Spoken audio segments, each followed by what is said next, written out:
ابن مسعود کہتے ہیں جب کوئی آدمی اللہ سے سوال کرنے کا ارادہ کرے تو پہلے وہ اللہ کی ایسی حمد و ثنا بیان کرے جو اس کے لائق ہے، پھر نبی صلی اللہ علیہ وسلم پر درود بھیجے، اس کے بعد دعا کرے۔ اس طرح کرنے سے ممکن ہوگا کہ وہ کامیاب ہو جائے، یعنی اپنی مطلوبہ چیز کو پا لے، اس کی دعا قبول ہو جائے۔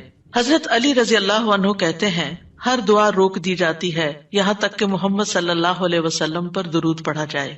یہ ان کے احساسات ہیں اور وہ سمجھتے ہیں کہ یہ درود ہی دعاؤں کو آگے بڑھانے والا ہے۔ مناوی کہتے ہیں کل دعاء محجوب، یعنی ہر دعا سے قبولیت روک دی جاتی ہے یہاں تک کہ دعا کرنے والا نبی صلی اللہ علیہ وسلم پر درود پڑھتا ہے، یعنی دعا اللہ کی طرف نہیں اٹھتی یہاں تک کہ اس کے ساتھ نبی صلی اللہ علیہ وسلم پر درود کو نہ ملایا جائے، کیونکہ درود دعا کی قبولیت کا وسیلہ ہے۔ ہم نے دعا کی اہمیت اور آداب میں پڑھا تھا کہ کچھ وسیلے ایسے ہیں جو جائز ہیں اور کچھ وسیلے ایسے ہیں جو درست نہیں ہیں۔ تو جائز وسیلوں میں سے ایک وسیلہ کیا ہے کہ ہم درود پڑھیں تاکہ ہماری دعا آگے بڑھے۔ دعا میں درود کی وجہ سے اللہ سبحانہ وتعالی ہماری ساری ضروریات کے لیے کافی ہو جاتا ہے۔ صحیح الترغیب والترہیب میں آتا ہے ایک شخص نے عرض کیا، اے اللہ کے رسول صلی اللہ علیہ وسلم، کیا میں اپنی دعا کا تہائی یعنی 1/3 حصہ آپ پر درود پڑھنے کے لیے مقرر کر دوں؟ آپ نے فرمایا ہاں اگر تم چاہو تو۔ اس نے کہا 2/3 2/3؟ آپ نے فرمایا ہاں اگر تم چاہو۔ اس نے کہا اگر میں ساری دعا درود کے لیے مقرر کر دوں؟ تو رسول اللہ صلی اللہ علیہ وسلم نے فرمایا پھر تو اللہ تمہاری دنیا اور آخرت کے غم و فکر کے لیے تمہیں کافی ہو جائے گا۔ اس کا یہ مطلب نہیں ہے کہ ہم پھر کوئی دعا مانگے ہی نہ، اس کا مطلب یہ ہے کہ زیادہ سے زیادہ درود پڑھیں، یعنی دعائیں تو ہم مخصوص وقت میں پڑھتے ہیں یا پھر جب کوئی ضرورت پیش آتی ہے، لیکن درود ہم ہر وقت پڑھ سکتے ہیں، یعنی ہماری روزانہ کی جو روٹین ہے، چلتے پھرتے اٹھتے بیٹھتے، کیونکہ کچھ لوگوں نے اس کے ساتھ بھی بڑی پابندیاں عائد کی ہوئی ہیں کہ بغیر وضو کے درود نہ پڑھا جائے، سر پہ دوپٹے کے بغیر درود نہ پڑھا جائے، راستے میں کہیں درود نہ پڑھے۔ ایسا کچھ نہیں ہے، دعا ہو، ذکر ہو، درود ہو، وضو کے ساتھ، وضو کے بغیر، راستے میں، سوتے جاگتے اٹھتے بیٹھتے ہر جگہ پڑھ سکتے ہیں۔ صرف یہ ہے کہ نماز جو ہے وہ وضو کے بغیر نہیں ہوتی، وہ پوری طرح سطر ڈھانکے بغیر نہیں ہوتی۔ آپ لمبی سے لمبی نماز پڑھ رہے ہیں لیکن آپ نے ایسا دوپٹہ اوڑا ہوا ہے کہ آپ کے بال جھلک رہے ہیں تو آپ کی نماز نہیں ہوگی، آپ کی محنت ضائع ہو جائے گی۔ لیکن درود شریف کے وقت اگر آپ کام کر رہے ہیں، مثلا کھانا پکا رہے ہیں اور آپ نے دوپٹہ اتار کے ایک طرف رکھا ہوا ہے کہ بار بار وہ بیچ میں اٹک رہا ہے تو کوئی حرج نہیں، سر ننگا بھی ہے تو درود شریف پڑھ سکتے ہیں۔ تو درود شریف پڑھتے رہنے سے انسان کے سارے مسائل حل ہو جاتے ہیں، خاص طور پر اگر آپ کے دل پر بوجھ ہے، غم ہے، پریشانی ہے تو درود ان چیزوں کو دور کرنے والا ہے، ان کا ازالہ کرنے والا ہے۔ یہ دنیا اور آخرت کی خیر کو جمع کرنے والا ہے، کیونکہ اللہ تعالیٰ جس کو غم اور فکر میں کافی ہو جائے تو ایسا شخص دنیا اور آخرت دونوں کی پریشانیوں سے نکل جائے گا، کیونکہ نبی صلی اللہ علیہ وسلم نے درود کی فضیلت کیا بتائی کہ پھر اللہ تعالیٰ اس کو دنیا اور آخرت کے ہم و غم کے لیے کافی ہو جائے گا، یعنی پھر سارے معاملات آپ کے اللہ کے سپرد ہو جائیں گے۔ یعنی اذن یکفیک اللہ ما اہمک، تمہاری دینی، دنیاوی، اخروی معاملات، ہر چیز میں جو پریشانیاں ہیں انشاءاللہ وہ دور ہو جائیں گی۔ اس کی وجہ کیا ہے؟ اس کی وجہ یہ ہے کہ انسان اللہ سبحانہ وتعالیٰ کی طرف متوجہ ہوتا ہے اور ایک محسن کے احسانات کو یاد کرتا ہے، یعنی جیسے شکر نعمتوں کو بڑھاتا ہے نا، لَإِن شَكَرْتُمْ لَأَزِيدَنَّكُمْ، اگر تم نے شکر ادا کیا تو میں تمہیں کیا کروں گا؟ اور نعمتیں دوں گا۔ درود شریف کیا ہے؟ اگر آپ غور کریں تو درود کیا ہے؟ درود دراصل نبی صلی اللہ علیہ وسلم کے ہم پر جو احسانات ہیں کہ آپ نے ہمیں ایمان سے روشناس کیا، قرآن سے روشناس کیا، حکمت سے روشناس کیا اور ہماری خاطر دعائیں کی، بے شمار احسانات ہیں نا آپ صلی اللہ علیہ وسلم۔ آج ہم آپ کو کیا بدلہ دے سکتے ہیں؟ کس شکل میں بدلہ دے سکتے ہیں؟ ہم آپ کے لیے کیا کر سکتے ہیں؟ اب ہمارے والدین ہمارے ساتھ احسان کرتے ہیں تو ہم ان کی خدمت کرتے ہیں، ہم ان کو کچھ پکا کے دے دیتے ہیں، ہم ان کو کچھ کھلا دیتے ہیں، ہم ان کو کچھ گفٹ دے دیتے ہیں، یعنی مختلف طریقے سے ماں باپ کو خوش کرنے کی کوشش کرتے ہیں، چاہے انہیں ضرورت ہو یا نہ ہو۔ ہم سب ایسے ہی کرتے ہیں نا، یعنی ہم یہ تھوڑی دیکھتے ہیں کہ ان کو اس وقت ہمارے لاڈ پیار کی ضرورت ہے یا نہیں ہے، وہ دکھی ہیں، پریشان ہیں یا نہیں ہے۔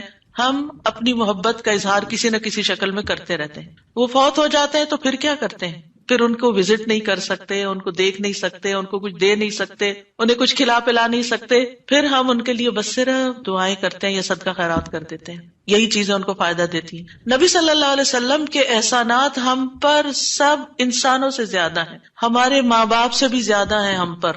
اگر ہم سیرہ پڑھیں اور دیکھیں کہ آپ نے کتنے دکھ اٹھائے، کتنے غم اٹھائے، کتنی پریشانیوں سے گزرے، تو حیران ہو جاتا ہے انسان کہ اتنی بھی سچی خیرخواہی کسی انسان کے اندر ہو سکتی. النبی اولی بالمؤمنین من انفسہم، نبی تو تم سے بھی زیادہ تمہارے لیے مہربان ہے. یعنی ہم اپنی جانوں کے بارے میں اتنے فکر مند نہیں ہوتے، ہم اپنے آپ کو خود جہنم کی آگ سے بچانے کے لیے وہ فکر نہیں کرتے جتنی فکر ہمارے نبی صلی اللہ علیہ وسلم نے ہمارے لیے کی.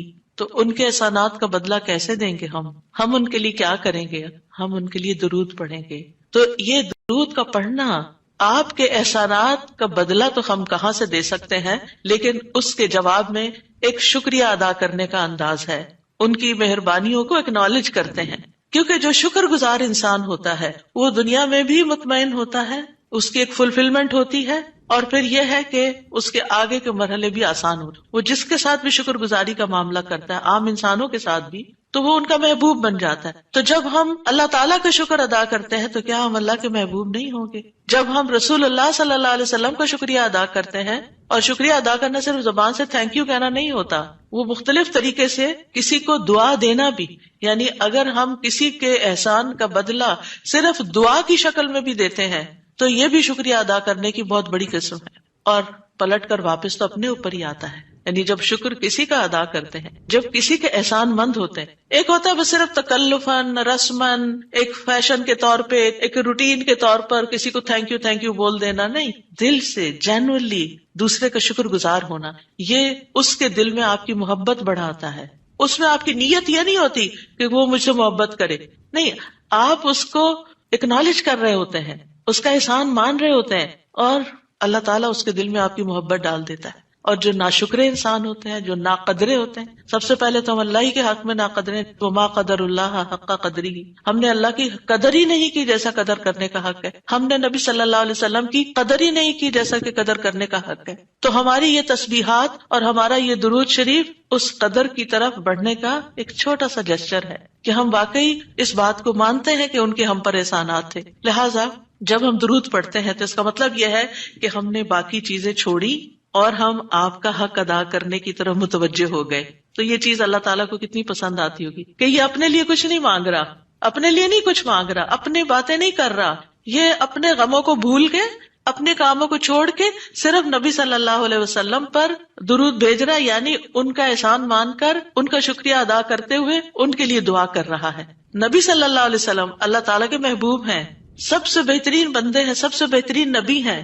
اللہ تعالیٰ ان سے محبت کرتا ہے. اللہ تعالیٰ فرماتے ہیں قل ان کنتم تحبون اللہ فاتبعونی یحببکم اللہ، کہہ دیجیے اگر تم اللہ سے محبت کرتے ہو میری اتباع کرو، اللہ تم سے محبت کرے گا. تو نبی صلی اللہ علیہ وسلم کی اتباع ہو، آپ کی سنتوں پر عمل کرنا ہو، آپ پر درود پڑھنا ہو، یہ سب کس میں اضافہ کرتا ہے؟ اللہ کی محبت بندے کو ملتی ہے. یحببکم اللہ، اللہ تم سے محبت کرے گا. اور اللہ تعالیٰ جس سے محبت کرے پھر اس کی تو بات ہی کیا، سیجعل لهم الرحمن ودا، اس کے مسائل کیسے حل نہیں ہوں گے؟ اس کے مسائل ضرور حل ہوں گے، اس کے غم دور ہوں گے، اس کی پریشانیاں دور ہوں گی. لہٰذا جب ہم اس سٹیٹ میں آ جاتے ہیں تو پھر آپ دیکھیں کہ یہ درجہ اس سے بھی بڑھ جاتا ہے جو ہم اپنے لیے خود کچھ مانگ رہے ہوتے ہیں نا. کیونکہ جب آپ کو کسی سے محبت ہوتی ہے تو آپ اس کے لیے کچھ بھی کرنے کو تیار ہوتے ہیں. یہ تو انسان کا حال ہے، انسان کی محبت ہے نا. تو جس انسان سے اللہ کو محبت ہو پھر اس کے مسئلے کیسے حل نہیں ہوں گے؟ اللہ سبحانہ وتعالیٰ اس کے لیے بہترین چیزیں کیوں نہیں کریں گے؟ تو اس طرح یہ درود جو ہے وہ دعا سے بھی بازی لے جاتا ہے کہ انسان اللہ کی محبت حاصل کر لیتا ہے، اور اس کے نتیجے میں دعائیں قبول ہوتی ہیں اور اللہ تعالیٰ کی طرف سے رحمتیں آتی ہیں، درجے بلند ہوتے ہیں، گناہ معاف ہوتے ہیں. لیکن اس کا یہ مطلب ہرگز نہیں کہ آپ باقی دعائیں نہ مانگیں، کیونکہ خود نبی صلی اللہ علیہ وسلم نے ساری دعائیں مانگی ہیں. یہ جو ہم آپ کو جتنی بھی دعائیں سکھا رہے ہیں یہ مسنون دعائیں ہیں، ان کو دعا سمجھ کے پڑھیں اور اس کو ریپیٹڈلی پڑھیں، کیونکہ دعا میں تکرار بھی ضروری ہے. ہم آداب میں پڑھ چکے ہیں، اصرار ضروری ہے، تکرار ضروری ہے، افتقار ضروری ہے. تو اپنی محتاجی، اپنی عاجزی، اپنی ہمبلنس کو ظاہر کرتے ہوئے اللہ تعالیٰ سے مانگتے رہیں. تو درود جو ہے اس کے بارے میں جو قرآن مجید میں آتا ہے، آیت دوبارہ سنتے ہیں. بے شک اللہ اور اس کے فرشتے نبی پر رحمت بھیجتے ہیں. اے لوگو جو ایمان لائے ہو، تم بھی ان پر درود بھیجو اور خوب خوب سلام بھی بھیجتے رہا کرو. ان اللہ وملائکتہ یصلون علی النبی، اللہ سبحانہ وتعالی خود اور اس کے فرشتے نبی صلی اللہ علیہ وسلم پر درود بھیجتے ہیں. اللہ سبحانہ وتعالی درود بھیجتے ہیں، اس کا کیا مطلب ہے؟ یعنی اللہ سبحانہ وتعالی ملائے اعلیٰ میں، آسمانوں کی بلند مجلس میں اپنے بندے، اپنے نبی محمد صلی اللہ علیہ وسلم کی تعریف کرتے ہیں، ان کے بلند مرتبے اور ان کی بلند شان کی خبر دیتے ہیں. اللہ تعالیٰ ان کی خود تعریف کرتے ہیں، ثنا کرتے ہیں، آپ پر رحمتیں اور برکتیں نازل کرتے ہیں. اور فرشتے بھی درود بھیجتے ہیں. جیسے فرشتے تسبیح کرتے ہیں نا، اور جیسے کائنات کی باقی چیزیں سب اللہ کی حمد و ثنا کرتے ہیں، تو نبی صلی اللہ علیہ وسلم پر بھی فرشتے درود بھیجتے ہیں. اور ان کا درود بھیجنا کیا ہے کہ آپ کے لیے رحمت اور مغفرت اور بلندی درجات کی دعا. یعنی ایک تو فرشتے ایمان والوں کے لیے دعا کرتے ہیں، دوسرا یہ کہ فرشتے نبی صلی اللہ علیہ وسلم کے لیے خاص دعائیں کرتے ہیں. تو اگر اللہ تعالیٰ ان پہ درود بھیجتا ہے، ان پہ رحمتیں نازل کرتا ہے، فرشتے درود بھیجتے ہیں، تو پھر اہل ایمان کو کیا کرنا چاہیے؟ پہلے اللہ تعالیٰ اور فرشتوں کی بات کی گئی تاکہ ہمارے اندر بھی شوق پیدا ہو کہ ہم بھی درود بھیجیں. یا ایھا الذین آمنوا صلوا علیہ وسلموا تسلیما، اے ایمان والو تم بھی آپ پر خوب خوب درود اور سلام بھیجو، صلاۃ و سلام بھیجو. یعنی پہلے آسمان والوں کی خبر دی گئی کہ فرشتے ایسا کر رہے ہیں، پھر زمین والوں کو حکم دیا جا رہا ہے کہ تم بھی ایسا کرو.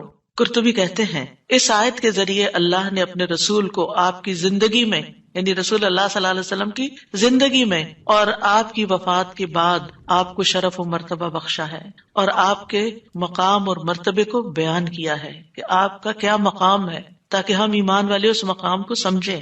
تو دوسرے لفظوں میں آپ صلی اللہ علیہ وسلم کے لیے اوپر کے جہان اور نیچے کے جہان میں تعریفیں ہوتی ہیں.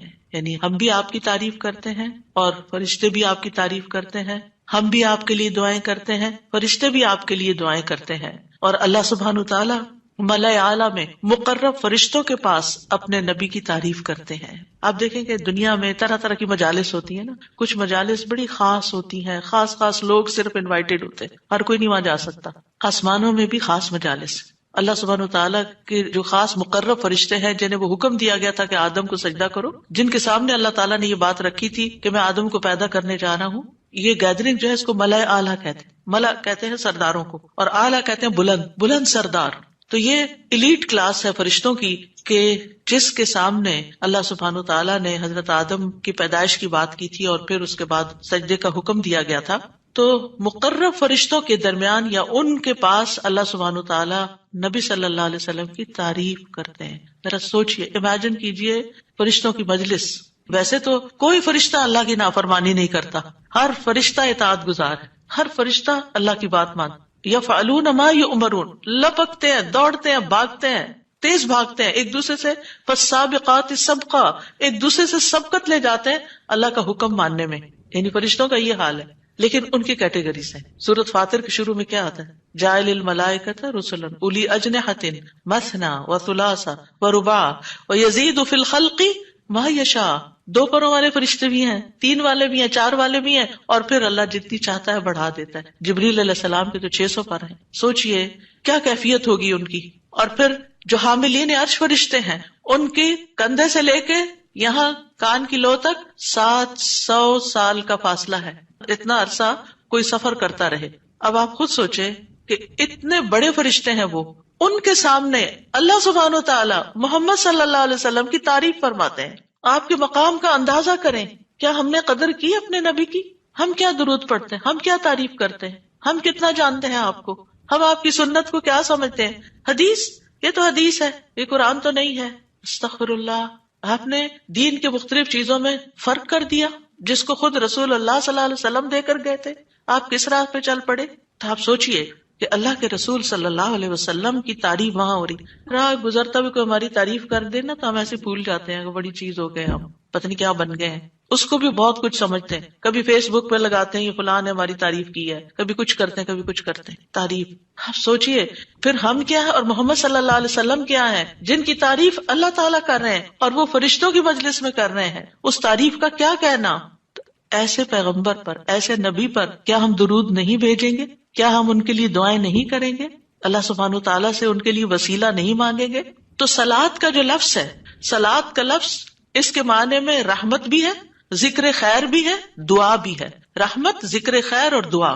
قاموس میں ہے الصلاۃ الدعاء والرحمت والاستغفار وحسن الثناء من اللہ عز وجل علی رسولہ صلی اللہ علیہ وسلم. صلاۃ سے مراد دعا، رحمت، استغفار اور اللہ عز وجل کی طرف سے اس کے رسول کی تعریف ہے.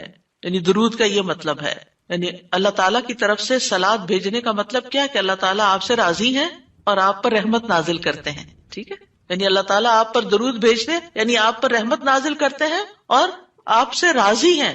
ابن قیم کہتے ہیں نبی صلی اللہ علیہ وسلم پر اللہ کے صلاۃ بھیجنے سے مراد اللہ سبحانہ تعالیٰ کا آپ کی تعریف کرنا ہے اور آپ کی دیکھ بھال کرنا ہے اور آپ کے شرف کو ظاہر کرنا ہے اور آپ کی فضیلت اور حرمت کو ثابت کرنا ہے. اور فرشتوں کے صلاۃ بھیجنے کا مطلب کہ وہ دعا کے معنی میں ہے کہ وہ نبی صلی اللہ علیہ وسلم کے لیے دعا مانگتے ہیں.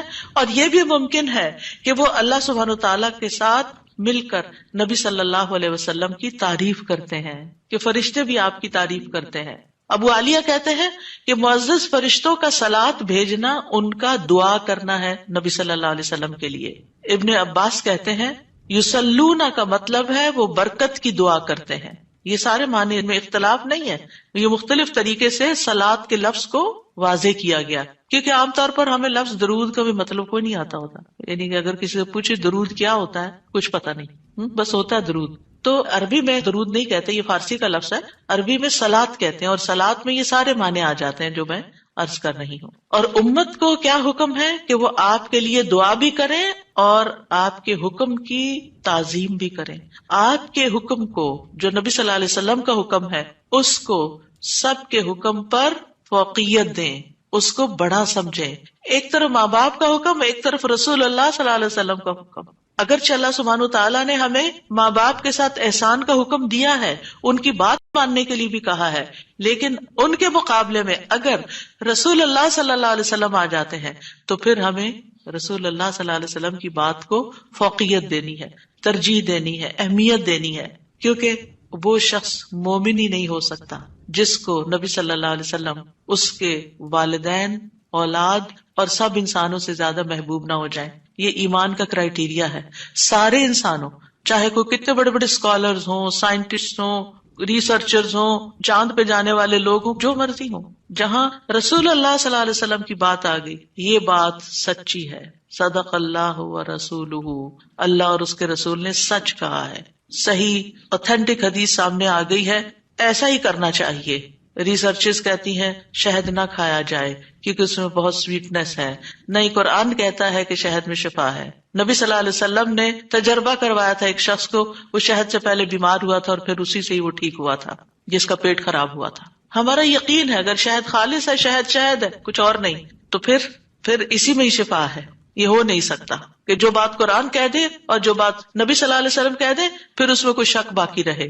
کوئی شک نہیں. ہمیں اس شک کو دل سے نکالنا ہے. دو چیزیں ایمان میں خلل ڈالتی ہیں، شبہات اینڈ شہوات. کیونکہ جب ہمارے اندر ڈاؤٹس آ جاتے ہیں نا کسی چیز کے بارے میں تو پھر ہمارا یقین اٹھ جاتا ہے، پھر ہمارا عمل کمزور ہو جاتا ہے. اور اسی طرح جب ہماری خواہشات آگے آ جاتی ہیں تو پھر ہم لیزی ہو جاتے ہیں، ہم اپنی مرضی پسند کے محبوب کام کرنے لگتے ہیں اور دوسرے کاموں کو پیچھے کر دیتے ہیں، چاہے وہ ہمارے لیے زیادہ فائدے کی کیوں نہ ہو. ابن قیم کہتے ہیں ہمارا آپ پر صلاۃ بھیجنا یہ ہے کہ ہم اللہ تعالیٰ سے مطالبہ کرتے ہیں، ہم اللہ تعالیٰ سے دعا کرتے ہیں، اللہم، کہ اے اللہ ہمارے نبی کی اور بھی زیادہ تعریف کریں اور آپ کی فضیلت اور شرف کو ظاہر کریں اور آپ کی تکریم اور اپنی قربت کا آپ ان کے لیے اظہار کریں. یعنی اے اللہ تعالیٰ آپ ان کو اور زیادہ محبوب بنا لیں، اور زیادہ ان کو عزت دیں، اور زیادہ ان کے درجے بلند کریں. اور یہ سچے دل سے تو دعا اسی کی ہوگی نا جو نبی صلی اللہ علیہ وسلم سے محبت کرتا ہوگا اور آپ کی اہمیت کو جانتا ہوگا. ان لوگوں کا درود کیا درود ہوگا جو نبی صلی اللہ علیہ وسلم کو وہ عزت اور مقام دیتے ہی نہیں جو واقعی ان کا ہے.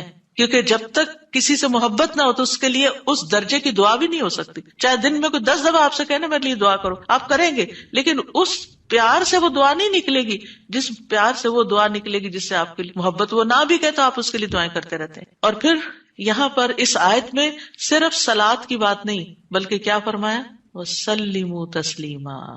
سلموا، آپ کو سلام کا تحفہ بھی دیں، صرف صلاۃ نہیں بلکہ سلام بھی کریں. تسلیم کا کیا مطلب ہے کہ آپ پر خیر و برکات نازل ہوں، آپ پر اللہ کی رحمتیں اور سلامتیاں ہوں، اور آپ ہر طرح کی تکالیف اور آفتوں سے محفوظ رہیں، ہر طرح کے نقائص سے پاک رہیں. جب ہم کہتے ہیں نا اللہم سلم علی محمد، درود ویسے تو یوں پورا پڑھتے ہیں اللہم صلی وسلم علی نبینا محمد، تو اس کا مطلب کیا ہے کہ یا اللہ محمد صلی اللہ علیہ وسلم کے لیے آپ کی دعوت میں، یعنی آپ نے جو دعوت دی لوگوں کو اسلام کی طرف، آپ کی امت میں اور آپ کے ذکر خیر میں ہر طرح کی سلامتی لکھ دے، ہر طرح کے نقص سے سلامتی ہو جائے. اور اس طرح امت آپ کے لیے جتنی دعائیں کرتی جا رہی ہے، یعنی جب سے نبی صلی اللہ علیہ وسلم کے بارے میں یہ آیت اتری اور جب سے صحابہ کرام اور پھر تابعین تبع تابعین اور امت کے باقی لوگ ان ساری صدیوں میں آپ کے لیے یہ دعا کر رہے ہیں، ان ساری دعاؤں کے اس درود کے نتیجے میں آپ کا مقام بلند ہوتا جا رہا ہے، ہوتا جا رہا ہے، ہوتا جا رہا ہے. آپ سوچئے کہ اللہ سبحانہ وتعالیٰ کتنا قدردان ہے. نبی صلی اللہ علیہ وسلم نے اپنی نبوت کی مختصر زندگی میں جو محنت کی سو کی، لیکن اس کا انعام اور صلہ کتنی خوبصورت شکل میں اللہ تعالیٰ دے رہا ہے کہ دنیا میں آپ کا نام بلند کر رہا ہے اور آپ کو بلندی عطا کر رہا ہے اور آپ کے لیے سب سے دعائیں کرنے کو کہہ رہا ہے. یعنی درود کیا ہے؟ نبی صلی اللہ علیہ وسلم کے لیے دعا، اور وہ دعائیں اللہ تعالیٰ قبول بھی کرتے جا رہے ہیں اور اس کے نتیجے میں نبی صلی اللہ علیہ وسلم کے درجات بلند ہوتے چلے جا رہے ہیں. تو سوچئے جو سنت کی پیروی کرے گا، جو آپ کے مشن کو آگے لے کے بڑھے گا، جو اخلاص کے ساتھ اس رستے کو اپنائے گا، جو یہی کام کرے گا جو محمد صلی اللہ علیہ وسلم نے کیے، جو آپ کا پیروکار ہوگا، جو آپ کی سنت کا متبع ہوگا، جو آپ کے اس مشن یعنی دین کی تبلیغ کے کام کو آگے لے کر بڑھے گا، کیا اللہ تعالیٰ اس کو ایسے ہی چھوڑ دیں گے؟ کیا اللہ سبحانہ وتعالیٰ اس کی قدر نہیں کریں گے؟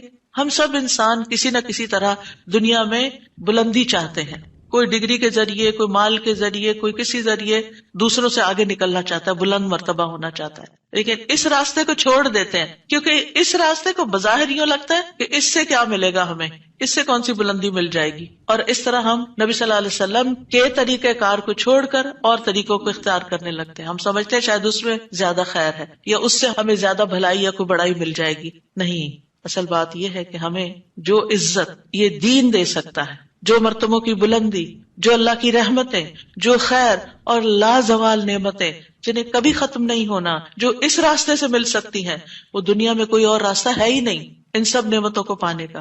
پھر بھی ہم اپنے دین کو حقیر سمجھتے ہیں اور دین کی خدمت کو فارغ وقت کا کام سمجھتے ہیں اور پورے خوشی اور محبت اور خلوص کے ساتھ یہ کام نہیں کرنا چاہتے. ہمیں ضرورت رہتی ہے کہ کوئی اور آئے، دھکا سٹارٹ کرے اور پھر ہم آگے بڑھیں، کوئی ہمیں موٹیویٹ کرے تو پھر ہم کچھ کریں. ہم خود سے کچھ کرنے والے نہیں. ہم کس بات کے انتظار میں ہیں؟ اصل مشکل یہ کہ ہمارے یقین میں کمی ہے، تو اس یقین کو بڑھانے کی ضرورت ہے. تو اللہ سبحانہ وتعالیٰ اپنے فرشتوں کے بعد ایمان والوں کو حکم دیتا ہے کہ اے مومنو، تم تو زیادہ حقدار ہو کہ نبی پر درود و سلام بھیجو، کیونکہ تمہیں ان کی رسالت سے جو برکتیں حاصل ہوئی ہیں، جو فیض حاصل ہوا ہے، وہ فرشتوں کو تو نہیں ہوا نا. فرشتے تو پہلے سے اللہ کی عبادت کرے. ہمیں عبادت کے طریقے کس نے سکھائے؟ محمد صلی اللہ علیہ وسلم نے سکھائے. آپ کی بدولت ہمیں یہ ساری نعمتیں ملی، تو ہمیں تو زیادہ پھر درود بھیجنا چاہیے. تو صلو علیہ وسلموا تسلیما. تو آپ کا حق اور آپ کی عزت اور آپ کی قدردانی صرف یہ نہیں کہ ہم آپ کی شان میں کوئی گستاخی نہ کریں یا کوئی گستاخی کرے تو اس کے پیچھے پڑ جائیں. آپ کا مقام اس سے زیادہ کا متقاضی کہ آپ پر درود و سلام بھیجا جائے. اور یہ قرآن سے بھی ثابت، اور یہ سنت سے بھی ثابت، اور یہ فرشتوں کا طریقہ بھی ثابت. اسی لیے آپ دیکھیں کہ نماز کے اندر درود پڑھنا واجب ہے. واجب ہے. اگر آپ نے اتحیات پڑھ کے سلام پھیر دیا، درود نہیں پڑھا، تو آپ کی نماز ناقص ہے. لیکن اگر آپ کو وضو ٹوٹ رہا ہے مثال کے طور پر، اور آپ سوچتے ہیں کہ اب اگر میں اس موقع پر میری نماز جاتی ہے تو میں کیا کروں گا، تو اگر آپ صرف اتنا بھی پڑھ دیتے ہیں نا، اللہم صلی وسلم علی نبینا محمد، اور سلام پھیر دیتے ہیں، نماز ہو جاتی ہے. تو یہ یعنی عام حالات میں بھی ہم درود پڑھ سکتے ہیں اور نماز میں تو پڑھنا ہی پڑھنا ہے. اور پھر اذان کے بعد اور مختلف مواقع پر انشاءاللہ دیکھتے ہیں. شیخ سعدی کہتے ہیں آپ صلی اللہ علیہ وسلم پر درود بھیجنا اللہ سبحانہ تعالیٰ اور اس کے فرشتوں کی اقتدا ہے، اور جو حقوق ہم پہ عائد ہوتے ہیں اس کا بدلہ دینا بھی مقصود ہے.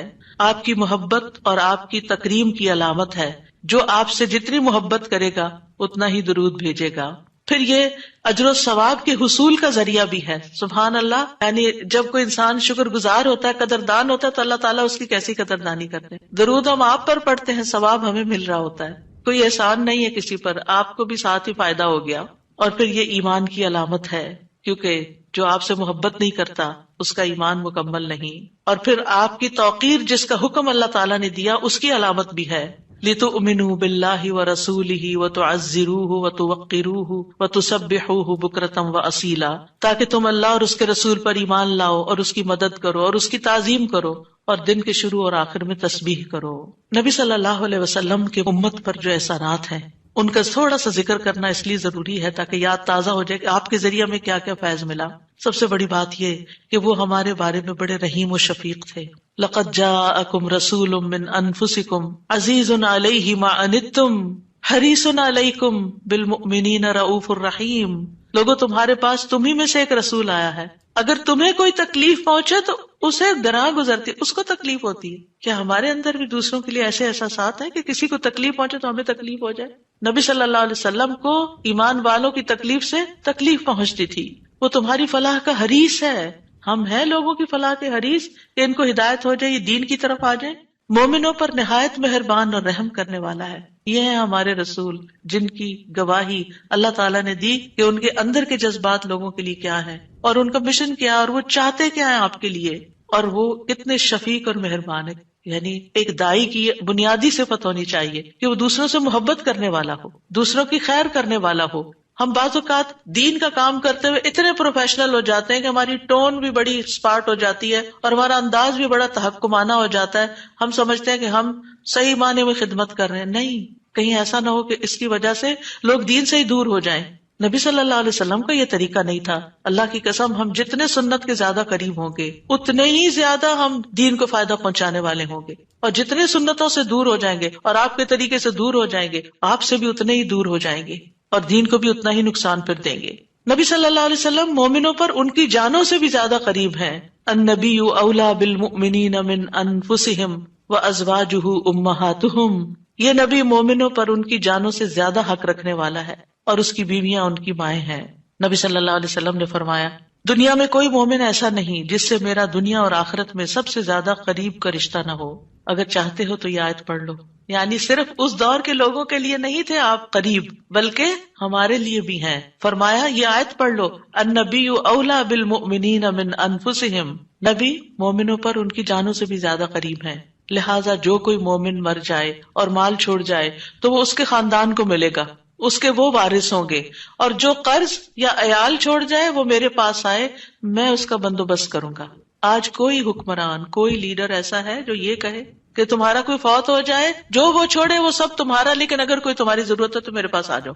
ایسی خیرخواہی محمد صلی اللہ علیہ وسلم کے اندر تھی اپنے ساتھیوں کے لیے.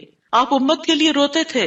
نبی صلی اللہ علیہ وسلم نے ابراہیم علیہ السلام کے بارے میں یہ آیت پڑھی، ربی انہن اضللن کثیرا من الناس فمن تبعنی فانہ منی.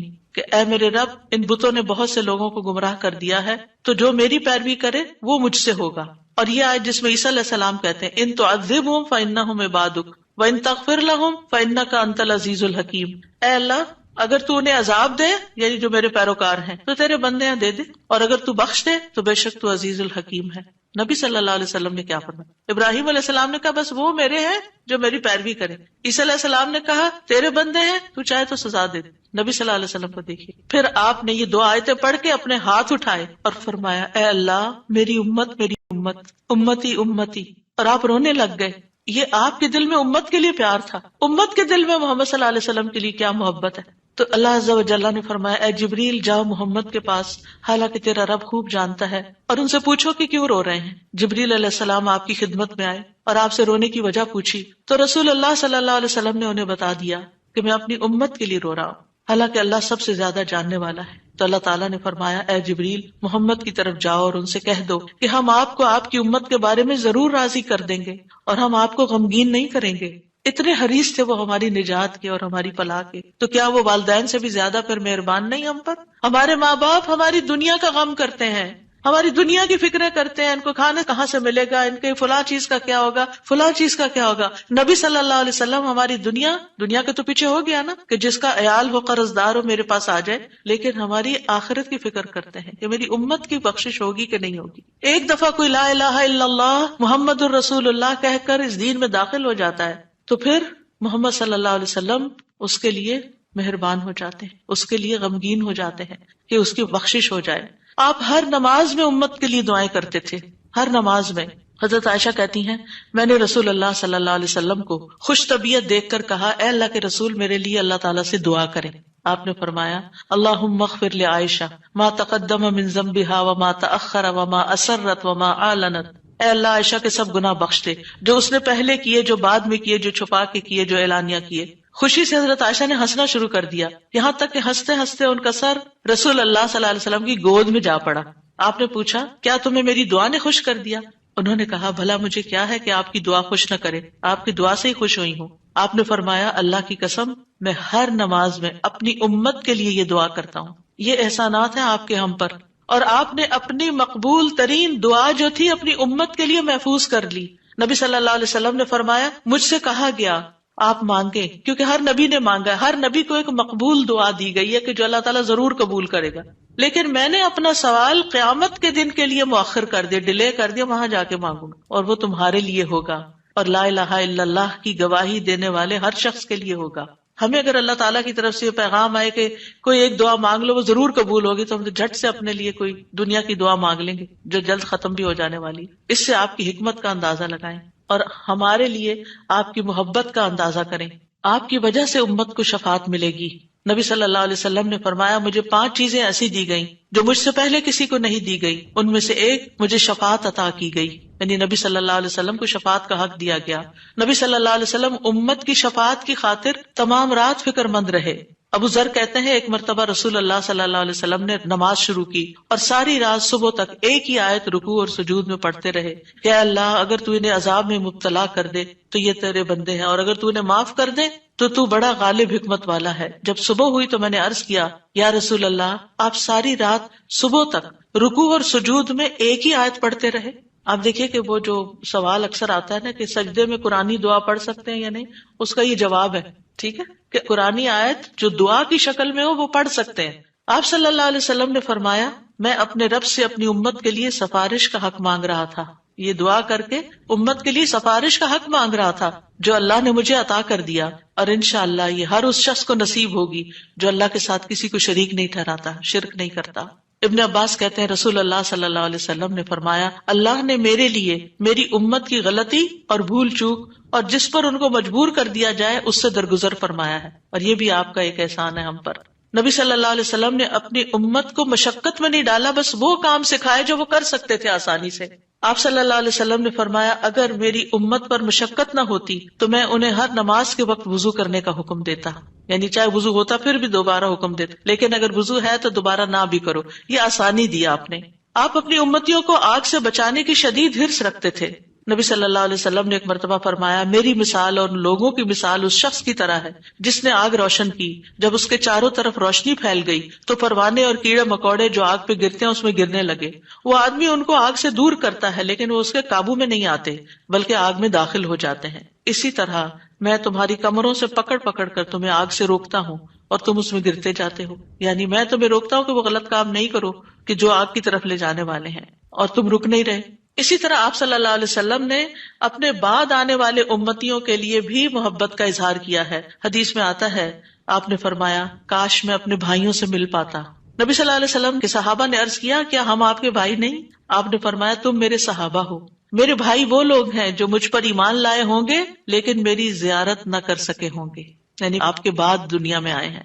پھر یہ ہے کہ درود شریف پڑھنے کے فائدے کیا ہیں. یہ تو تھا کہ آپ کے احسانات ہیں ہم پر، لہٰذا ہمیں انسان ہونے کی حیثیت سے ہمارے اوپر لازم ہے کہ احسان کا بدلہ چکائے اور ہم آپ پر درود پڑھیں. لیکن ویسے فائدے کیا ہیں؟ ایک بار درود بھیجنے پر 10 رحمتیں ملتی ہیں، صحیح مسلم کی روایت میں آتا ہے. سنن نسائی میں آتا ہے جو شخص مجھ پر 1 مرتبہ درود بھیجے گا اللہ اس پر 10 مرتبہ رحمتیں نازل کرے گا